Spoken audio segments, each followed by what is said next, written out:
biggest mistake I made when creating content was undervaluing organization. My videos were constantly taking forever to create, and sometimes I'd find myself simply lost while the hours racked up just to produce one video. I made a list of what you should be doing to maximize your potential as a content creator. Starting with, hang on, let me adjust this. There we go. Getting to know your workflow. Not every creator does the same thing, but everyone has their own flow for getting something done. Some just record their screen for gaming content, and some people just make selfie videos about their life. Let me swipe back. That means that you first need to understand how you operate. Let me show you what I mean. My videos are about audio, and that requires me to show my expertise on screen. In order to communicate any knowledge I have about audio, I need to capture my camera, this microphone, my screen, and the audio coming from my programs. And in videos like this, I like to have multiple angles. The only way to make these angles all flow together, however, is if I write out what I'm going to say and do beforehand. So it's safe to say that I need a script, at least 2 types of presentation angles, and a video edit to put everything together. And guess what? That's my content flow. But this only sets us up for my next point. Expert planning. Buckle up, because this part of the video depends on your content type and your personality. Planning is more than just saying to yourself, I want this video done tomorrow. You could do things that way, but you'd quickly learn that tasks build up as you grow, especially when you decide you want to create more and more content. Expert planning is having a system in place that breaks down each of your tasks and allows you to keep track of them. There's a million ways to do this, so let me show you the most simple. You can use Google Docs, Excel, Apple Numbers, or any kind of spreadsheet app for this. First, you should title your spreadsheet something related to scheduling. Next, we'll format our sheet in the first row like this: content name, description, post date, task, and notes. The content name column is pretty self-explanatory, and so is the description. However, it's a good habit to include useful information in the description, such as the general scope of the video, and if there's anything requiring tons of attention. Post date is where you set when your content goes live.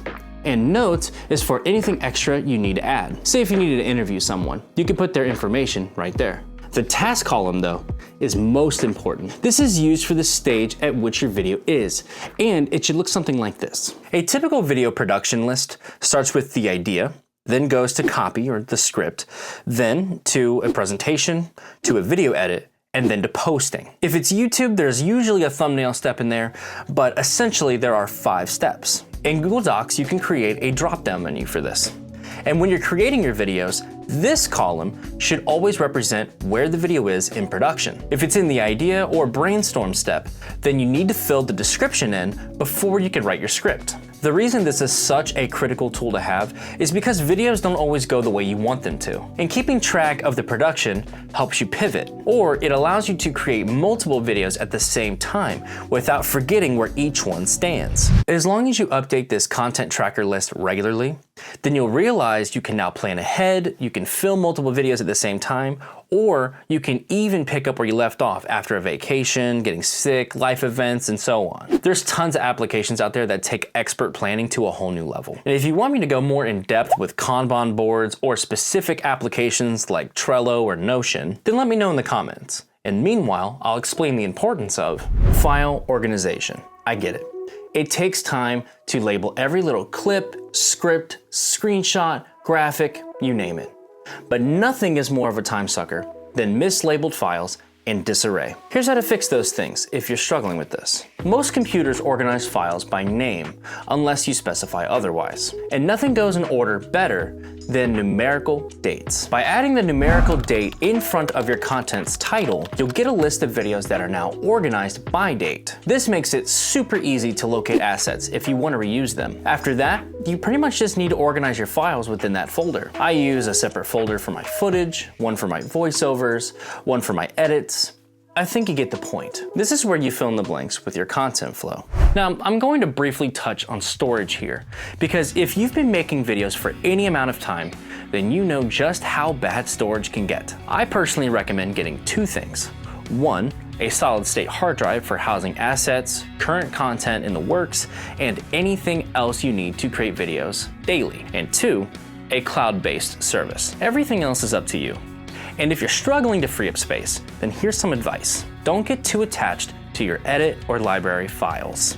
I know it's tempting to keep your DaVinci Resolve, Final Cut, Premiere, whatever files on your hard drive. The reality is that you probably will never open these edits again if the video's been published, and even more so if you split that content into smaller short form versions. What I do is create a high bitrate export of my videos, and then I delete the edit or library files. Look, I know what you're gonna say. Well, what if? Trust me, if you need to find an extra 100 gigs, this is the way to do it. You can now store this high bitrate file on your external hard drive or upload it to a cloud service like Google Drive, Dropbox, or whatever you trust. But enough about storage. Now let's talk about scheduling and analytics. Scheduling's more than just your video's post date. It's great for creating work-life balance. Remember that content tracker list? The tasks in the task column can be broken down into dates or times for when you're going to work on that task. If you don't think this is important, I can assure you that this is a life hack for content creators, because now you can effectively schedule your own work hours and group several tasks together to create faster and frankly better than you ever have. The easiest way to do this is to utilize the calendar app on your phone. When you need to film for a video or two, create a task on the day you want it done. Name the task, the video name, and the steps you're going to complete. Hey, what does scheduling have to do with analytics? Well, hear me out. You want to improve at this craft just like everyone else, and there's no better teacher than your audience analytics. The only point I'm going to make here is that you should be setting goals for yourself and making a point to regularly check how your videos are performing. If you don't know how to do this, there's plenty of resources out there. And I may make one myself, but one thing that's helpful is to use the Content Scheduler's Notes column to reflect on how your videos perform. Say a video performed super well or very poorly. Reflect on it, ask why, and then put your conclusions right where you can see them. Next time you need to write a script, brainstorm an idea, or create a presentation, you will see what your audience liked and what they disliked. Obviously, there's lots of ways to be organized, but a word of caution. Organization will not create your videos, and it's really easy to get lost in overdoing it. Keep things as simple as can be, and yet as effective as possible. Otherwise, you'll end up wasting time and stressing yourself out with too much work to handle on a daily basis, causing all kinds of burnout. And if you've made it this far, then you're on your way to operating like a true pro at content creation. And don't forget to hit that subscribe button to not only support me, but to also see what I have to offer. Thank you so much for watching, and I'll see you in the next Drastic Truth experience. Dude, I miss when I had funny outros.